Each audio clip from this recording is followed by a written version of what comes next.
우리 흔들리고 싶은 인생이 어디 있겠습니까? 무너지고 싶은 인생이 어디 있겠습니까? 다 원하고 바라지 않는 것입니다. 그럼에도 불구하고 흔들리지 않을 수 있는 인생이 어디 있겠습니까? 한번 무너져 보지 않은 사람이 어디 있겠습니까? 그래서 도종환 시인의 시가 우리에게 큰 위안이 됩니다. 흔들리지 않고 피는 꽃이 어디 있으랴. 이 세상 그 어떤 아름다운 꽃들도 다 흔들리면서 피었나니, 흔들리면서 줄기를 곧게 세웠나니 흔들리지 않고 가는 사랑이 어디 있으랴. 젖지 않고 피는 꽃이 어디 있으랴.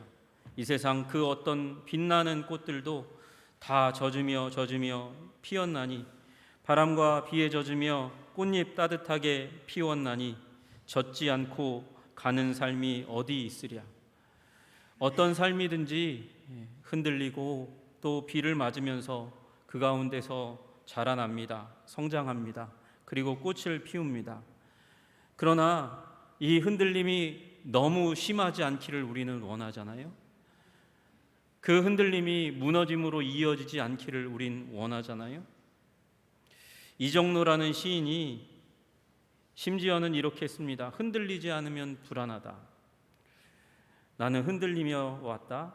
버스에서, 전철에서, 사무실에서는 아래 위로 때론 옆으로 흔들렸고, 예전엔 아들이 흔들렸다. 한때는 밥상이 흔들린 적도 있었다. 견고한 아파트에서 아버지가 흔들리고, 요즘엔 남편이 흔들린다. 흔들리지 않으면 불안하다. 계속 평생에 흔들렸다는 거예요. 아버지와 아들과의 관계가 흔들렸고, 남편이 불안하다는 건 이젠 아내와 나의 사이도 불안하다는 거예요. 흔들린다는 거예요. 내가 버즈 두바이 초고층 빌딩처럼 내면이 불안하게 흔들려도 식구들이나 나를 보는 사람들이 이를 감지하지는 못한다. 그런데 안 들키고 잘 살아왔대요. 근데 그의 시의 마지막 부분이 참 가슴을 저리게 만듭니다. 그들이 나의 흔들림을 보는 날 나는 순간 무너져 내릴 것이다. 안 들키며 잘 살아왔는데 그걸 들키면 내 아내에게, 내 자녀들에게, 주위 사람들에게 들키면 마치 무너질 것 같은 삶, 그냥 콱 주저앉을 것 같은 삶 가운데 살아가고 있다는 거예요. 우리 흔들리지만, 우리 다 고난과 어려움이 있지만, 그래서 우리는 누군가 우리를 지지해 줄 사람을, 누군가 우리를 견고하게 붙잡아 줄 무언가를 간절히 바라며 살아갑니다. 여러분, 그 붙잡아주는 존재, 지지해주는 사람이 예수님 되시기를 주님의 이름으로 축복합니다. 여러분, 사람은 의지할 바가 되지 못합니다. 예수님 안에서 이 견고한 의지가 되시는 예수 그리스도, 그분의 사랑과 은혜를 발견하시는 여러분 되시기를 주님의 이름으로 축복합니다. 오늘 하나님께서는 바울을 통해서 약간 이상한 말씀을 진행하십니다. 왜 이상하냐 하면 사도 바울은 지금 다 아는 말씀을 가지고 다 알았으면 좋겠다, 모르지 않았으면 좋겠다, 그렇게 얘기하고 있어요. 형제들아, 나는 너희가 알지 못하기를 원하지 아니하노니, 모두 다 알기를 원하노니, 그렇게 얘기합니다. 이 모두 다 알기를 원하는 사건이 뭐냐 봤더니 출애굽할 때 홍해를 건넌 사건이에요. 광야를 지나간 사건이에요. 이거 모르는 사람이 어디 있습니까? 믿는 사람이라면 다 알고, 이방인 출신이라 할지라도 예수님을 구주요 주님으로 믿은 사람은 점점 알아서 초기에 알게 되는 얘기가 출애굽의 사건입니다. 그런데 이걸 모르기를 원하지 않아, 알았으면 좋겠어, 이렇게 얘기하는 거예요. 그런데 조금 더 읽어보니까 더 이상합니다. 우리 조상들이 다 구름 아래에 있고 바다 가운데로 지나며 홍해 건넌 거죠. 구름 아래에, 구름 기둥 아래에 있었어요. 그리고 바다 가운데, 바다가 벽을 이루어서 있는 그 가운데로 이스라엘 백성들이 지나갔습니다. 이거 모르는 사람 어디 있습니까? 그런데 바울이 뭐라고 얘기하냐면, 이 사건이 모세에게 속하여 다 구름과 바다에서 세례를 받았다, 세례받은 사건이라고 얘기하는 거예요. 여기서부터 좀 이상해집니다. 무슨 소리예요? 세례는 구약에는 나오지 않는 그런 예식이에요. 세례를 베푼 사람이 누구죠? 처음 베푼 사람이 세례 요한이고 그 다음에 예수님이잖아요. 그 다음에 믿는 자들의 무리인 교회가 세례를 베풀었을 뿐이란 말이에요. 여러분, 그런데 모세 안에서 이스라엘 백성들이 바다를 건너며 구름 아래서 세례를 받았대요. 이상한 표현입니다. 여러분, 세례 왜 받습니까? 회개하라 천국이 가까웠느니라. 회개하기 위해서. 회개는 뭐예요? 마음이 깨끗하게 씻기는 거예요. 마음이 깨끗하게 씻기는 거를 의식 가운데 행하기 위해서 육체를 씻는 게 세례의 예식입니다. 물 가운데 들어갔다 나오는 거예요. 그래서 내가 마음이 이제 내 마음대로 사는 거에서 하나님께로 완전히 돌아섰습니다. 회개를 표현하는 게 세례란 말이에요. 그런데 구약의 이 세례 사건이 출애굽 사건과 닮아 있다고 이야기하는 거예요. 여러분, 이게 이 구약에는 아무리 도무지 찾아보려고 해도 세례 사건이 없거든요. 비슷한 게 하나 있어요. 그게 뭐냐면 정결 예식이에요. 정결 예식. 이스라엘 백성들이 정결 예식에 진심이었습니다. 정말 열심히 했어요. 그래서 성전 예루살렘에 있는 예루살렘, 그 성전이 있는 예루살렘에는 이 바로 정결 예식탕이 한 100개 이상이 존재했었다 그래요. 지금도 가끔 발굴되는 일이 있답니다.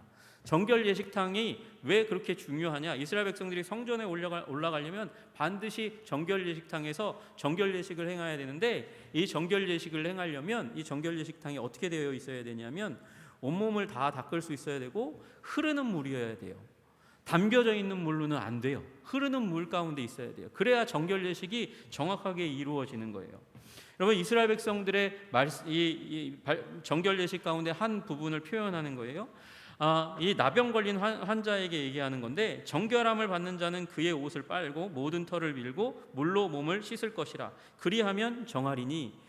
깨끗하게 되는 비결이 뭐냐? 몸을 씻는 게 정결하게 되는 길이어서 옷도 빨고 몸도 다 씻어내야 된다고 그렇게 얘기하는 거예요.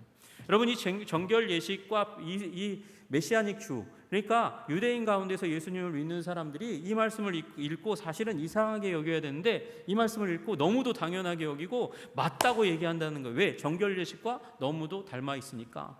정결 예식이 언제 하냐? 성전에 올라갈 때 하고요. 그 다음에 유대인이 될 때, 유대인으로 내가 이방인인데 유대인이 된다고 고백할 때 정결 예식을 행한다는 거예요. 여러분, 이게 교회의 세례 예식과 너무도 닮아 있지 않아요? 예수님을 구주요 주님으로 믿을 때, 그 시쳇말로 세상 사람들이 하는 말로 개종할 때 우리가 세례를 받잖아요. 그리고 세례 받는 순간 무슨 일이 일어납니까? 우리 성전에 올라가듯이 몸된 교회, 성전, 그곳에 한 몸의 지체가 되는 일이 일어납니다. 신부는 어떤 일이 일어나죠? 신부로는 여러분, 이 정결 예식을 행할 때 어떨 때 정결 예식을 개인적으로는 하냐면, 누군가의 신부로 정혼했을 때 그때에 정결 예식을 행한다는 거예요. 또 누군가의 양자가 될 때 정결 예식을 행해서 내가 이 누군가의 양자됨을 정결하게 씻고 거행한다는 거예요. 여러분, 우리가 예수님을 구주요 주님으로 믿을 때 일어나는 일이 뭐죠? 우리가 예수님의 신부가 되는 일이 일어나고 하나님 아버지의 자녀가 되는 일이 일어나잖아요. 그래서 유대인들은 정결 예식과 세례가 너무도 닮아 있구나. 그래서 이 말씀을 너무도 자연스럽게, 우리는 보기에는 되게 이상한 말씀인데 너무도 자연스럽게 받아들이고, 그러나 너무도 중요한 분기점은 차이는 알게 되는 거죠. 뭐요? 정결 예식은 때때마다 수도 없이 행해야 되는 거예요. 그러나 세례는 언제? 예수님을 구주요 주님으로 믿는 것을 고백할 때 인생에 딱 한 번 행하면 되는 아름다운 예식으로 기독교에 자리 잡혀 있는 것을 너무나 잘 압니다. 여러분, 그와 같은 사건, 예수님을 구주요 주님으로 믿고 세례받은 사건과 출애굽, 그 홍해를 건너는 사건이 너무도 닮아 있는 사건이고, 그 일을 통해서 이스라엘 백성들이 정결하게 되었고 세례를 통해서 우리도 정결하게 된 겁니다. 그렇게 이야기하는 거예요. 여러분, 예수님을 믿을 때에 이스라엘 백성들에게 실제로 일어난 일, 이 홍해를 건널 때 이스라엘 백성이 가운데 실제로 일어난 일, 사건은 물론 바다를 건넌 거지만 그 마음 가운데 일어난 일은 무엇입니까? 출애굽기 14장에서 말씀하시잖아요. 그날에 여호와께서 이같이 이스라엘을 애굽 사람의 손에서 구원하시매, 이 홍해 바다를 건너오고 죽어있는 애굽 사람들을 보고 그 다음에 이야기하는 거예요. 백성이 여호와를 경외하며 여호와와 그의 종 모세를 믿었더라. 경외하고 믿었대요. 여러분, 홍해를 건넌 사건, 정결 예식의 사건, 우리로 비유하면 세례받은 사건을 통해서 하나님께서 의도하는 게 뭡니까? 예배 받으시고 그리고 믿음의 대상으로 여겨지는 일이 일어나는 거예요. 여러분, 이 사건을 통해서 일어난 일은 하나님을 하나님으로 더욱더 깊이 믿고 알게 되는 관계의 회복이 일어난 줄로 믿으시기를 주님의 이름으로 축복합니다. 그와 같은 일이 우리 세례의 사건이고 구약의 이 출애굽에 비견할 만한 아주 아름다운 사건이고, 이 사건을 통해서 이스라엘 백성들이 하나님을 믿고 사랑하고 깊은 관계 가운데 나아간 것처럼 우리도 그렇게 해야 된다는 것이죠. 여러분, 우리 세례 받으시는 여러분 모두가 예수 그리스도 안에서 주님께 믿음을 두고 사랑을 키워가시는 여러분 되시기를 주님의 이름으로 축복합니다. 그리고 났더니 간 곳이 어디예요? 복지가 아니고 광야입니다. 좋은 땅이 아니에요. 광야예요. 광야는 먹을 물이 없는 땅이고, 그리고 먹을거리 자라지도 못하고 살기도 힘든 땅이 바로 광야입니다.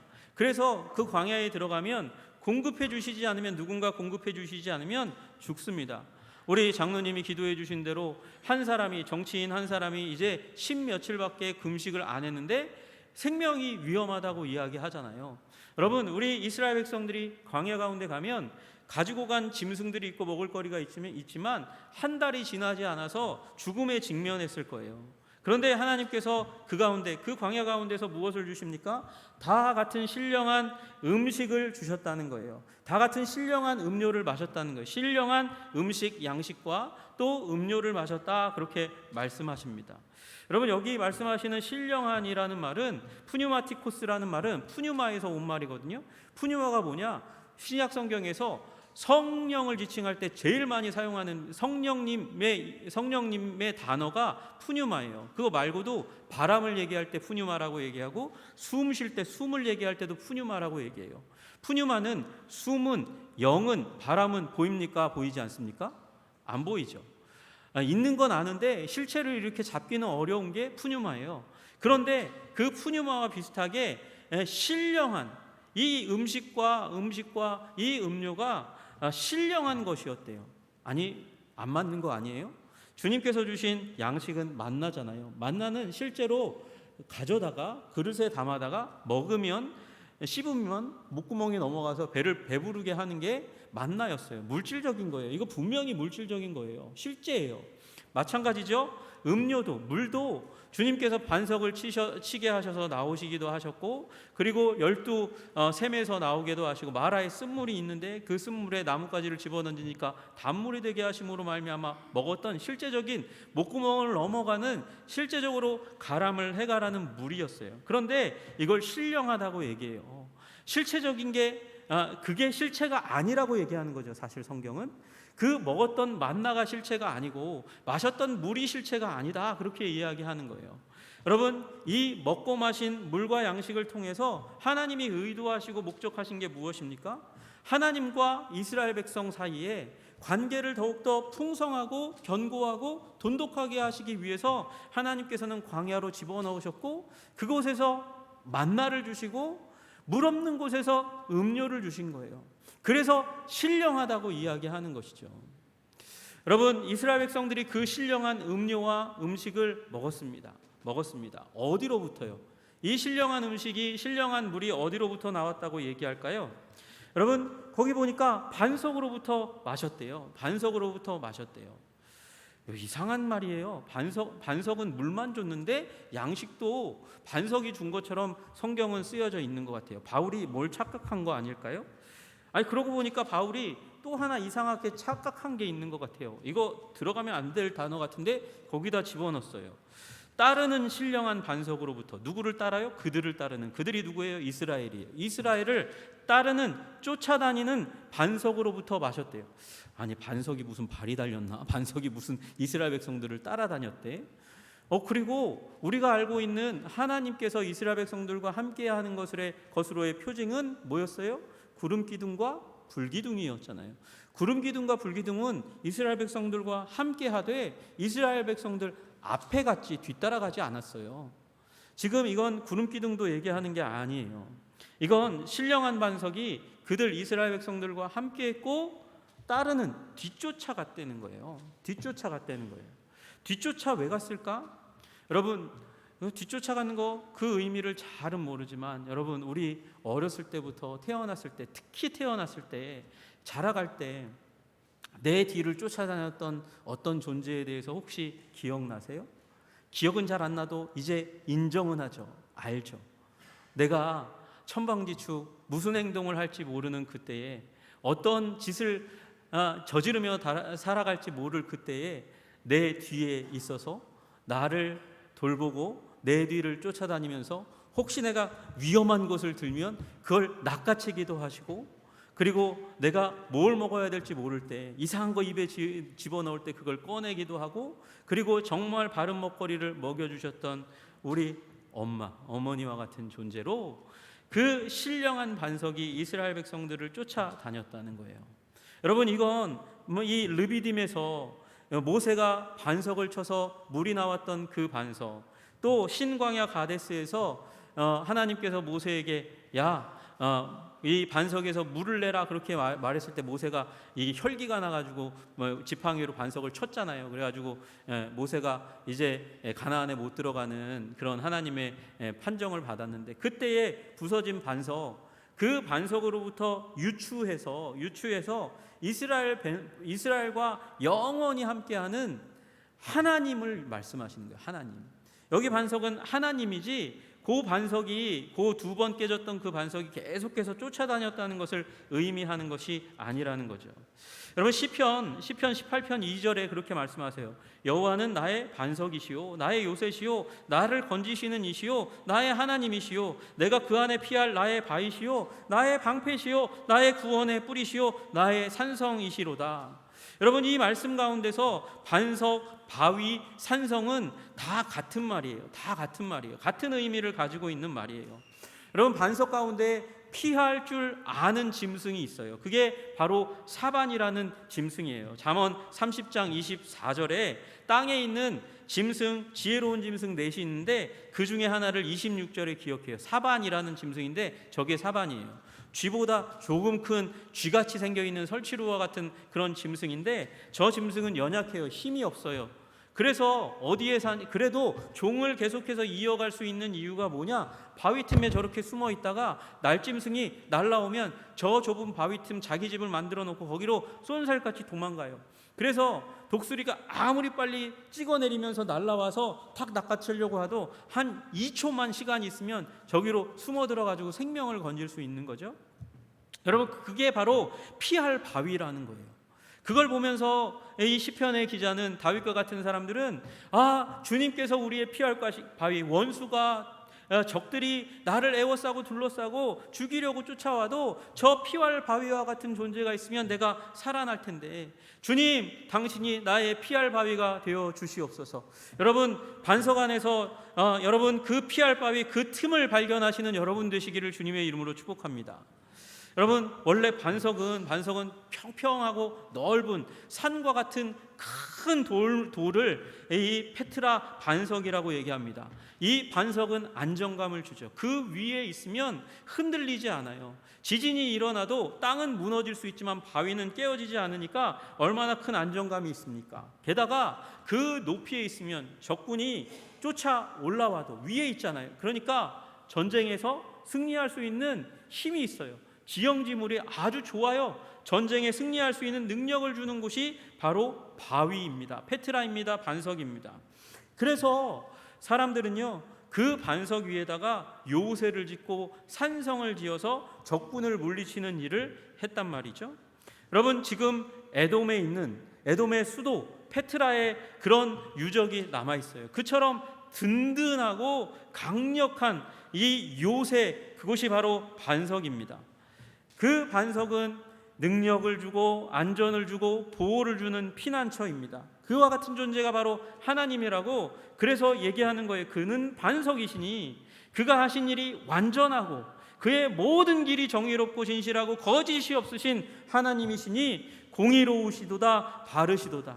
하나님이 뒤에서 쫓아다니면서 그 반석이 깨어질 때 물을 준 것처럼 너희들에게 공급을 주고 도와주고 피하게 하고 안전하게 한다, 그렇게 말씀하시는 거예요.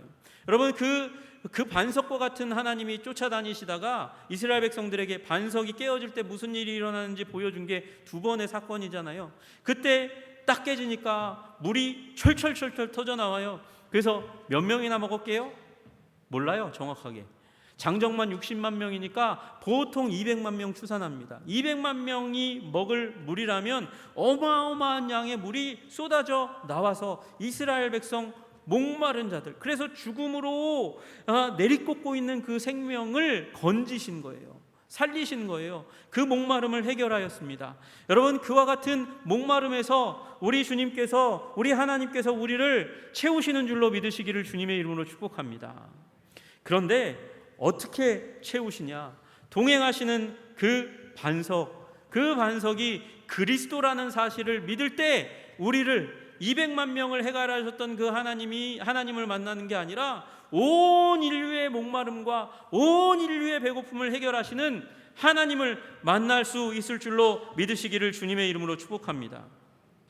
여러분, 그 반석이 깨어졌어요.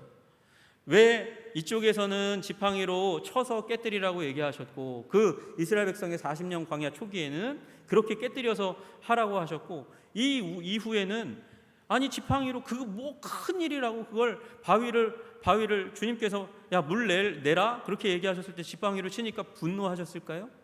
이 반석은 한 번 깨지는 것으로 족하다는 것을 알려주시기 위해서였어요. 여러분, 그리고 그 반석은 사실 그렇잖아요. 깨지면 그게 반석입니까? 깨지면 그게 반석이겠어요? 깨지면 반석이 아니에요. 그런데 그 반석이 깨어졌어요. 부서졌어요.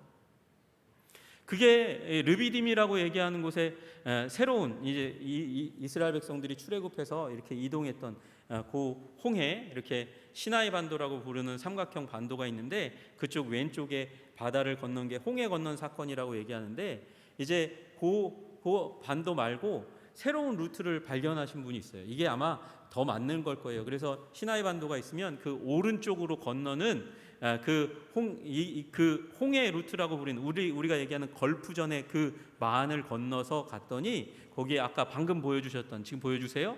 저 바위가 있었어요. 저 바위가 보니까 원래 하나였던 것 같은 큰 돌이 깨어져 있고, 이상하게 여기 비도 잘 안 내리는 곳인데 가봤더니 저기에 물이 저 틈 사이에서 솟구쳐 올라간 흔적도 있고 그 밑으로 흘러간 흔적도 있고, 그리고 저곳에서 이 바위가 깨어졌을 때 먹고 마신 다음에 그 다음에 거기에다 제사를 드렸거든요.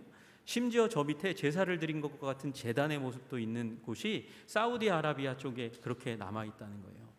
여러분, 저 보시면 저기에 틈이 있잖아요. 틈. 저기가 피할 바위인 줄로 믿으시기를 주님의 이름으로 축복합니다. 여러분, 저 피할 바위, 제가 여러분에게 저 사우디아라비아 가서 저 사이에서 숨어야 구원받는다고 얘기하는 게 아니에요. 그걸 얘기하는 게 아니라, 여러분, 깨질 수 없는 반석이 깨어졌어요. 여러분, 그것은 죽을 수 없는 하나님이 죽으신 사건을 말씀하시는 거예요. 죽을 수 없는 하나님이 죽으신 사건이 반석이 깨질 수 없는 반석이 깨어졌다는 놀라운 사실을 말씀하시는 거예요. 모세가 지팡이를 세게 쳤기 때문에 반석이 쪼개진 게 아니에요. 하나님께서 쪼개셨기 때문에 쪼개진 것이죠. 여러분, 그 깨질 수 없는 반석이 깨어진 사건이 바로 죽을 수 없는 하나님이 이 땅 가운데 오셔서 우리를 위해서 몸짓고 그리고 피 흘려 구원하신 십자가 사건을 상징하는 것입니다.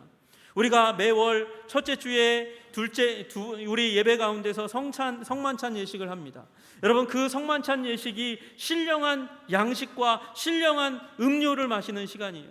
예수님의 살과 피가 신령한 음식과 신령한 음료죠. 그걸 먹을 때 그거 너무 찌찌하게 주지 않아요? 요만한 떡과 아주 작은 잔을 주잖아요. 그런데 여러분, 그만큼만 마셔도 상관이 없어요. 왜? 우리가 배부르려고 먹는 것은 그 배부르는 그 대상은 우리의 위장이 아니고 우리의 믿음이기 때문에 그래요. 우리의 사랑이기 때문에 그래요. 그것을 먹으면서 주님, 우리를 위하여 죽으시지 않으셔도 되는 하나님이 이 땅 가운데 오셔서 우리를 위해서 죽으신 그 사랑을, 그 은혜를 내 마음 가운데 드립니다. 주님, 내 마음 가운데 오셔서 나를 충만하게 하여 주시옵소서.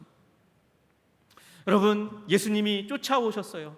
인류 역사 가운데 쫓아오셨어요. 쫓아오셔서 예루살렘에 2000년 전에 십자가에서 죽으시고 그리고 그냥 끝, 승천하시고 끝이 아니라 성령님으로 오셔서 여러분과 저를 쫓아다니시면서 지금도 우리에게 신령한 음료와 양식을 먹이시는 줄로 믿으시기를 주님의 이름으로 축복합니다. 그 신령한 음료와 양식이 어디서 나옵니까? 신령한 반석에서 나옵니다. 신령한 반석이, 사도 바울이 뭐라고 말씀하십니까? 그 반석은 곧 그리스도시라. 그 반석은 곧 그리스도시라. 우리를 위하여 2000년 전에 시청각자료로 쪼개지심을 보여주신 그 반석이 그리스도래요. 쪼개질 수 없는 하나님이 이 땅 가운데 오셔서 인간이 되셔서 작은 아이로부터 시작하셔서 30세에 채찍에 맞으심으로 말미암아 그 몸을 찢으시고 피를 철철 흘리시고 십자가에 달리셔서 그 몸에 있는 피가 다 쏟아질 때까지 우리를 위해서 쪼개지셨어요. 그분이 신령한 반석이라고 얘기하는 거예요. 그 신령한 반석으로부터 나오는, 예수 그리스도로부터 나오는 그 피와 살을 믿음으로 취할 때 우리는 삽니다. 우리는 흔들리는 인생이지만 그 지탱해 주시고 붙잡아 주시는 은혜 안에서 견디게 되는 줄로 믿습니다. 무너지지 않고 사는 줄로 믿으시기를 주님의 이름으로 축복합니다. 여러분, 그 신령한 음식과 양식을 예수 그리스도 안에서 누리시고 그 틈 사이 십자가 그늘 아래 숨으셔서 그 안에서 영생복락 누리시는 여러분 되시기를 주님의 이름으로 축복합니다. 예수님이 죽으시는 그 순간 성소와 지성소를 가리고 있는 그 막이 위로부터 아래로, 인간이 밑에서 찢어낸 것이 아니라 위로부터 아래로 하나님이 찢으셔서 1년에 한 번 대제사장만 들어갈 수 있는 그 지성소에 우리 모두가 예수 그리스도의 보혈을 의지하여 들어갈게 하신 것을 보여주신 줄로 믿으시기를 바랍니다. 그래서 오늘도 예수 보혈 의지해서 하나님을 만나시고 주시는 부요와 은총을 누리시기를 주님의 이름으로 축복합니다. 그 안에서 여러분, 생명의 떡이신 예수님을 먹으시고 누구든지 목마르거든 내게로 와서 마시라고 말씀하시는 그 주님의 말씀을 따라서 생수 성령 충만을 받으시는 여러분 되시기를 주님의 이름으로 축복합니다. 주님께서 우리에게 만족과 기쁨과 승리와 보호를 주실 줄로 믿습니다. 기도합니다. 하나님 아버지, 감사합니다. 그렇습니다. 우리를 정결하게 하셨습니다. 이스라엘 백성이 경험한 출애굽 홍해를 건너는 사건과 비견할 만한, 아니 그보다 더 위대한 일이 바로 십자가에서 예수님께서 살과 살을 찢으시고 피를 흘리시면서 우리를 위해서 죽으신 십자가 사건입니다. 거기에서 나오는 신령한 음료와 양식을 먹으며 부요를 누리는 자들 되게 하여 주시옵소서. 반석이신 그리스도 안에서 피하고 견고함을 얻고 흔들리지 않는 인생 되게 하여 주옵소서. 예수님 이름 받들어 기도드리옵나이다. 아멘.